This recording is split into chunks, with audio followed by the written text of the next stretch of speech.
Tinokukwazisai mhuri yeZimbabwe kusangana kwatiri kuita nhasi rimwe zuva. Misi nenguva hazvimire kufamba, zvingarwadze zvingapfave sei, asi nguva dzinoramba dzichingofamba. Ndosaka tichiti nhasi rimwe zuva. Tisati tatanga chirongwa chedu chezuva ranhasi, ndoda kukuzivisai kuti avo vakaita michato vane mavhidhios avo akabuda zvakanaka, muchinge muchida kuti ave pachannel yeDrumas Media, tibatei, titaurirane, tikwanise kunge tichikuisirai mavhidhios enyu ipapo panochengeteka zveupenyu hwese, uyezve vanenge vari kunzvimbo dzakasiyana-siyana vasina kuita rombo rakanaka rekuvapa muchato iwoyo vange vachiwanawo zvakare mukana wekumaona. Tozoti vari kuda kuchata tidanei, vaya vanenge vashayikirwa nevadikani muchida kuti nhoroondo dzacho idzodzo tinge tichidzicapture, aiwa takasununguka isu veDrumas Media, nhamba dzedu ndidzo idzo dziri pamusoro. Tozouya kune vaya vanofarira zvemitambo yemadhirama muri kunzvimbo dzakasiyana-siyana muZimbabwe yese. Kana uri interested in acting, tibate, nhamba dzedu ndidzodzo zvakare, ongotiudza kwauri kwacho kugara. Kana tazoona ikoko kwane vanhu vakati wandei, tinobva takubatanidzai toita drama rimwe chete. Toda kuita madhirama from all the provinces dzemuno muZimbabwe. Regai ndichiregedza kuwanza muna Matosa Dzari Chipora. Nhasi unoka takunzirai vakomana veCounselling Boys. Pano ndine mutungamiri wechikwata cheCounselling, Danimo Dzedze. Munomutondera mukomana uyu achikupai kambo, inyaya yemira, ari kufamba nemira, achizviona pamira, akamira pamira.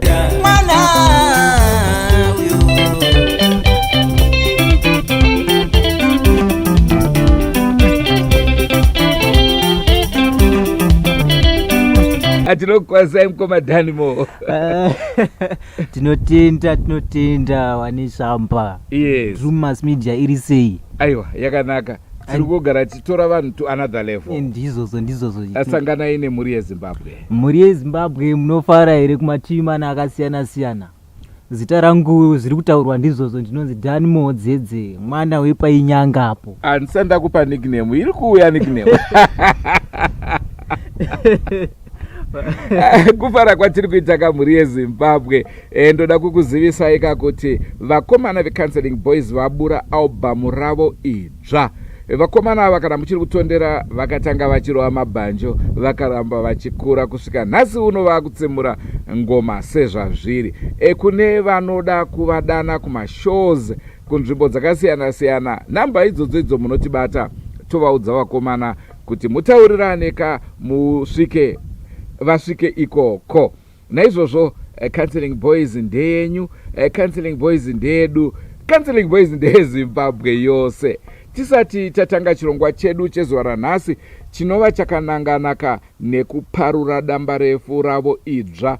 Ndoda kuti mukoma Danimo vambokutsananguriraika albums avakamboita, nekuti imwe album yakanditapira ndio Guma Idova. Tsanangurai muri yeZimbabwe albums amaita so far. Ichokwadi muri yeZimbabwe. Album atanawo ezvino zvitane matatu. Rekutanga takangopinda tichiti gogogoi, ndopa ne song iyo yamboimbwa pamashure inonzi Mira iyoyo. Rechitu racho ndo rinonzi Guma Idova. Iri ratanaro yezvino rinonzi Usadaro iwe, rine 6 matracks ari papa.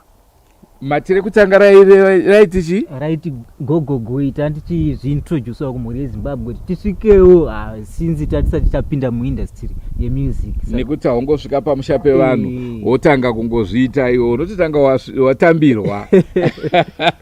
Ichokwadi. Rechitu racho ndo randa ndichiti rainzi Guma Idova, zvichireva kuti rwendo rwatanga. Kana uchitofamba dova rinotogumika. Saka izvozvi tadzoka tichiti usadaro iwe. Usadaro. Tichingoudza kumunhu wese anorarama kuti siya iyo yauri kuita. Rine zvanero richitsanangura. Tikateerera music yacho kusiyana-siyana kwayakaita ipapapa. Zvinogara mundiro imwe chete kuti usadaro iwe. ichenjedzo, kugadzirisana mumagariro akanaka, zvinotenderwa pakugarisana, ndozvatati tichitsiurana tsiurana sechikwata. Kandi tiri chinongonzi counseling boys ndizvozvo. Saka kansela saka ndo chimiro chiri right. Toda kuti mutiudze nezvedamba refu renyu idzva iri, asi tisati tatanga toda kuti mungonzwa kasong mbichana, but imi mitanga yemakaimba then tozoplayera veruzhinji. Tongova pa mbichana mafunga kuti pakasonga nonzi chii? Ya, rega ndingoti basa ibasa chete. Karipo ipapa kanonzi basa ibasa chete. Kanotanga iko kachiti iko: uwangu panyika, mabhuku echikoro, muzvikoro ndiwo mamwe chete, chawe chido chako kumatadza kana kumapasa, asi zviri pawiri, kumapasa kana kumatadza tose zvinobva zvashata. Tisapedza nguva tichisekana pamabasa edu, remadhaka kana kusunga tai, isarudzo dzedu zvakakosha kugutsa matumbu emhuri.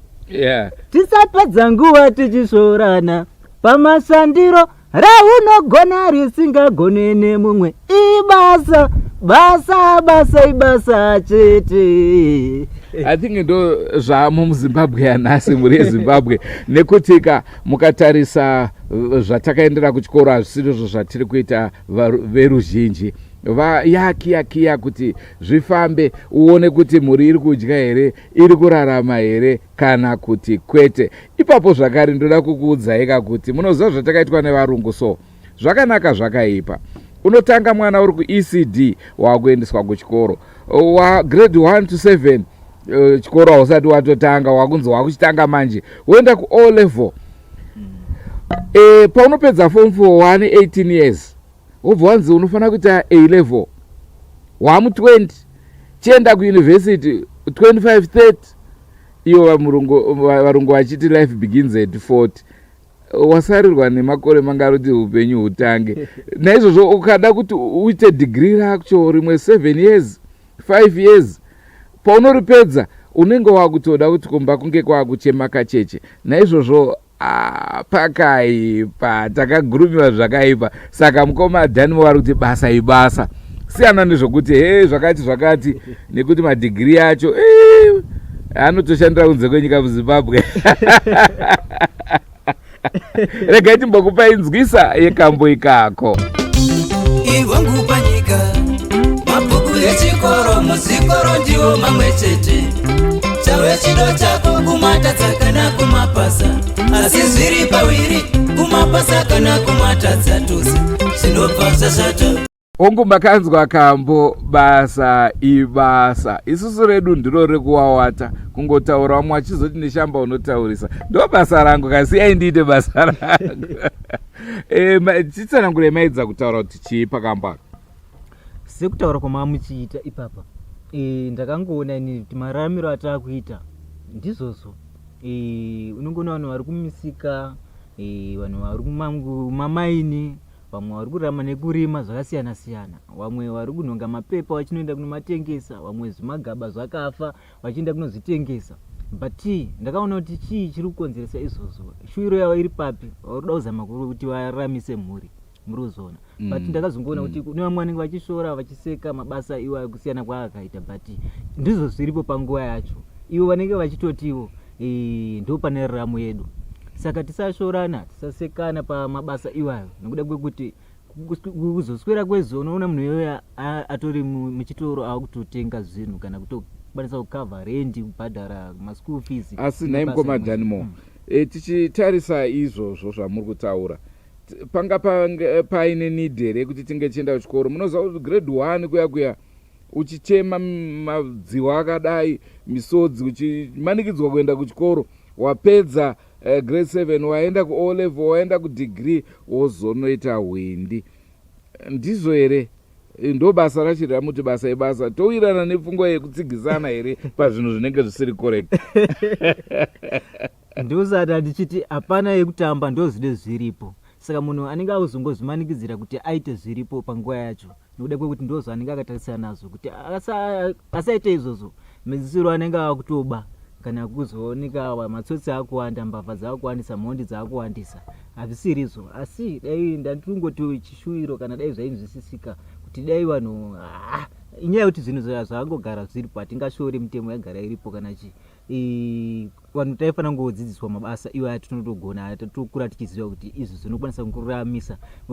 Hapana nguva yekuti tinozopedza nguva tichienda kuzonodzidza, tozopedzisira takuchita mabasa asiriwo atakadzidzira kuchikoro. Kungogara uri kapenda, uri kamwana kadiki, zvitori bho, uri mumhanzi wotongotanga uri mwana mudiki. Kana riri bhora wotongobvira kuitira kuti talenti rako rinyasoenda rive repamusoro. Handiti muri kuona nyaya dzacho. Fanike talent rina Denver Mukamba. Thumbs up Denver. Ndoza Denver akasubscribe kuDrumas Media. Takazviona aiwa muri kugona basa koma Denver. Ipa nauye mabasa ndonzwa pane kambo kamaiti imari hazvina basa kuti yabva kudari.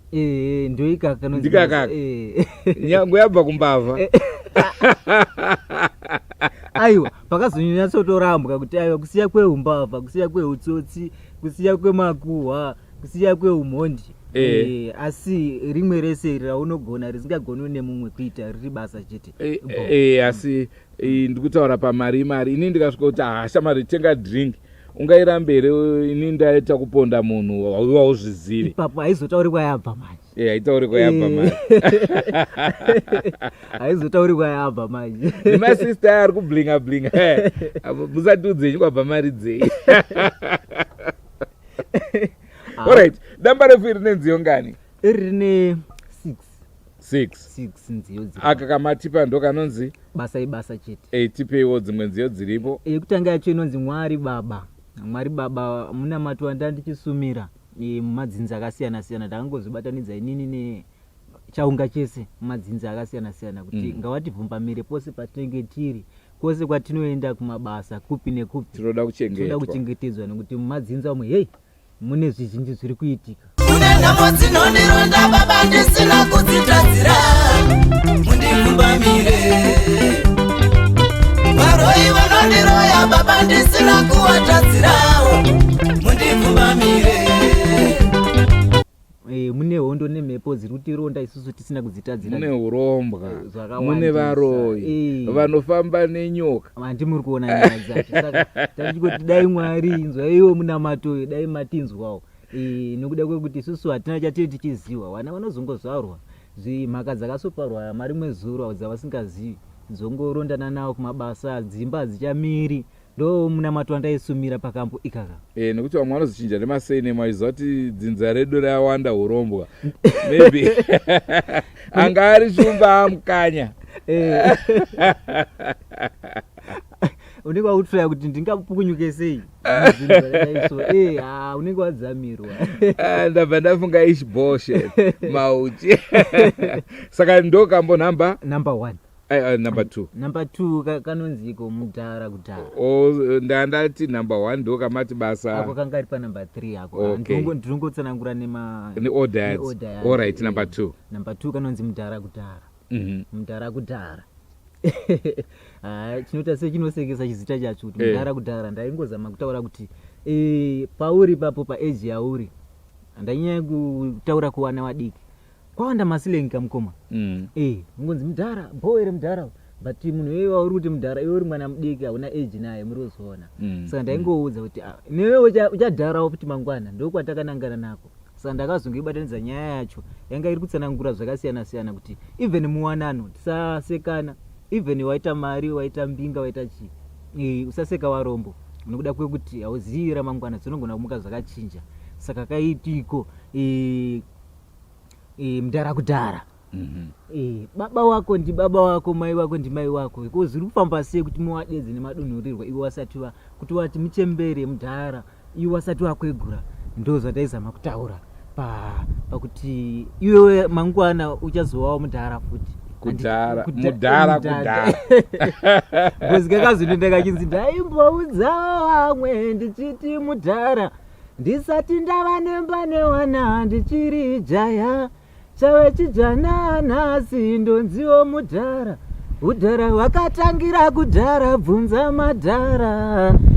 Wakuda kuzozama kuyeuchidza kuti handichi uri kuzoonaka. zvawaitawo mari muzuro zviya nhasi wasvikawo pachinhano ichocho. Ndosaka muzukuru wangu anonzi Manxiwa ari kuSouth Africa achigara achitaura kuti musangoti munhu akachembera moti muroyi, nekuti iwe uchachemberawo uchanzori muroyi futi. Ndo zvimwe chete izvozvo. Regedzai timbokupai mbichana kambo ikako. Taimboudzawo wamwe ndichiti mudhara, ndisati ndava nemba newana ndichiri jaya. Chave chichanana sindonziwo mudhara, kudhara vakatangira kudhara bvunza madhara. Makanzwa kakambo mudhara kudhara. Tozoenda pane kapi number 3. Number 3 ndo ako kanonzi basa chete tambotaura nezvako. Okay. Then number 4. Number 4 pane kanonzi kudhilitwa parudo. Kudhilitwa kufomatwa.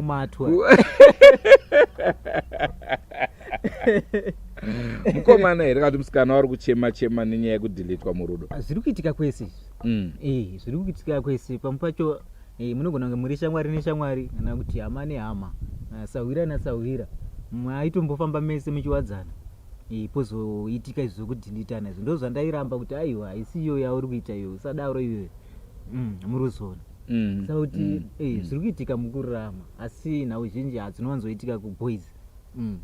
Ndo dzinonyanya kudhilitwa. Nekuti vasikana havagutsikani. Zvavaona nguva iyoyo vanoda kujamba nazvo. Sorry henyu anasikana. Taitamba tese tichidyawo tese, taifara tese tichidyawo tese. Usondidhilita parudo famba sei, usondifomata parudo famba sei. Right, song number number 4 iyo. Number 4. Then tapa number 5. Number 5 pane inonzi unyope. Unyope ndaizama kutsiura wana kuti dai vakagona kunge vachiteerera vabereki. Naivo vabereki ndanichivabatanidza kuti ngatidzidzisei vana vedu mabasa kubvira vachiri vadiki, kuti kana vane dzimba dzavo zvisazovanetsa. Noda kuti dzimwe dzimba dziri kuzosheka nenyaya yekuti especially kuvanasikana. Taitoti vanofanira kunge vachikura vachigonawo kuwacha, kusuka nekubika chako chaiko, kuti vati kana vazororwa zvisazonge zvichiita bopoto mudzimba dzavo nevarume. Murozona ndozvandaiti iwe mwana une unyope, pamwe pacho zvinogona kukonzerwa nevabereki vako, ndivo vanongokuitira zvose zvaunoda vakagara. Saka ndaizoti mimi vabereki ngatitorei chijana chedu chekunge tichiudza vana nekuvadzidzisa tsika dzakanaka kuti vakure vakachangamuka, kuti zvinhu zvavo zvivafambire zvakanaka mangwana. Iwe mwana une unyope unodya wakagara, hausati waona kura uone. Iwe mwana iwewe makanaka. The Counseling Boys. Kubva painyanga. Kwahwesa. Kuhwesa. Takwenda pakambo kekupedzisira nai. Kekupedzisira kanonzi marwadzo. Aka kanosiririsa. Zvokuti ndiani airwadziwa? Apa ndakabata kune wose awanorarama neurema, ndiwo wandakaimbira kasongwa aka.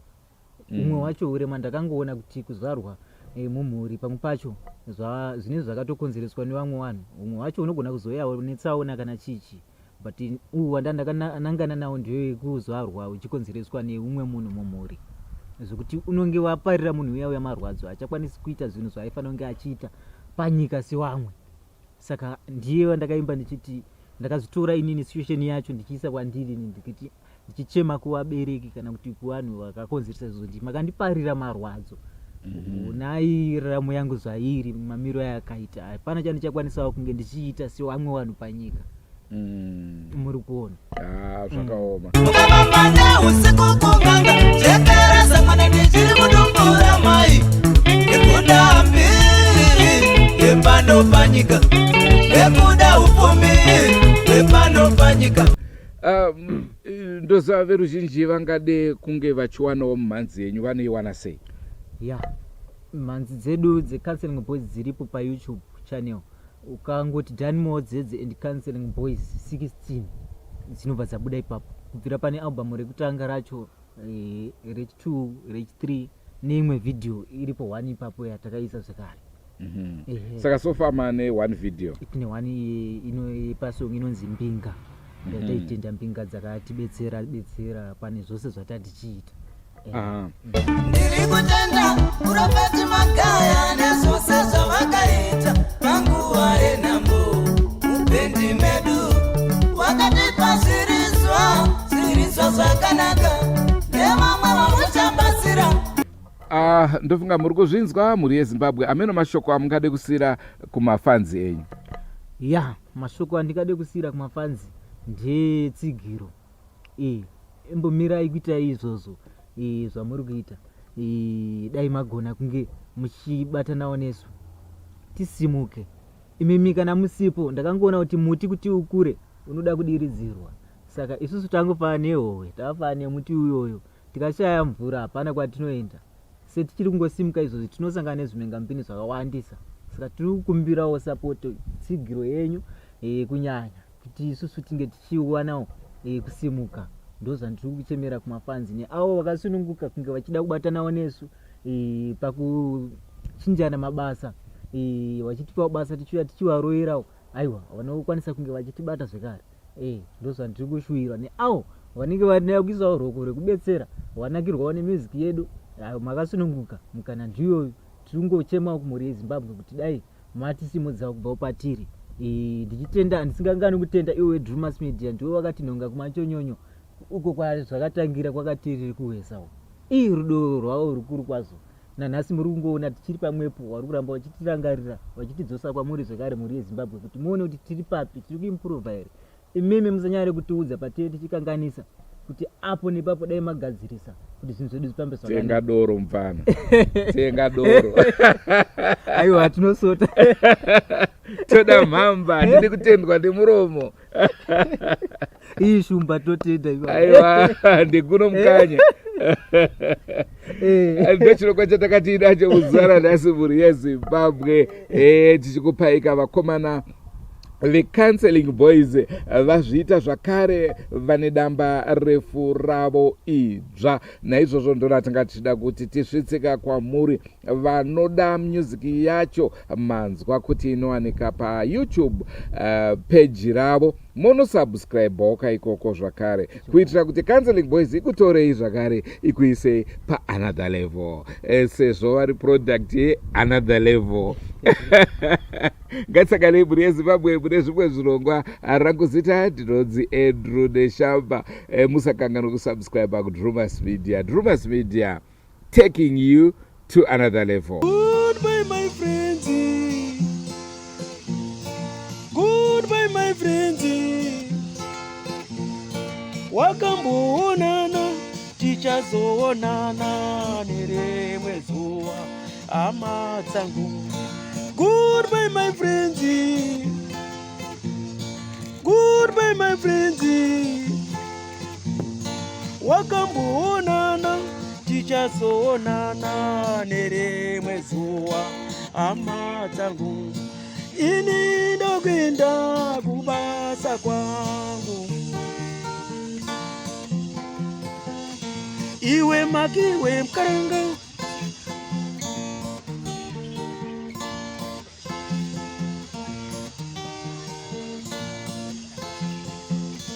Iwe makiwe mkaranga. Iwe makiwe mkaranga.